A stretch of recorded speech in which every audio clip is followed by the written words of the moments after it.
وزیراعلیٰ پنجاب مریم نواز شریف کے smart city vision کے تحت واسا لاہور ڈیجیٹلائزیشن کی طرف گامزن۔ واسا لاہور کا واٹر میٹرنگ منصوبے پر کام تیزی سے جاری۔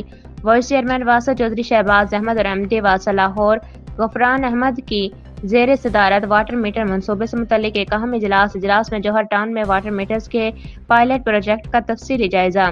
اجلاس میں پروجیکٹ ٹیم نے live water metering data dash board کی تفصیلات پیش کیں۔ جوہر ٹاؤن کے علاقے میں 200 واٹر میٹرز نصب کیے جا چکے ہیں، جن میں سے 190 میٹرز کا لائیو ڈیٹا موصول ہو رہا ہے۔ یہ منصوبہ واسا لاہور کے آن لائن مانیٹرنگ سسٹم کی جانب ایک بڑا قدم ہے۔ اس منصوبے سے مستقبل میں پانی کے استعمال، بلنگ اور لیکیج کنٹرول کے نظام میں شفافیت اور بہتری آئے گی۔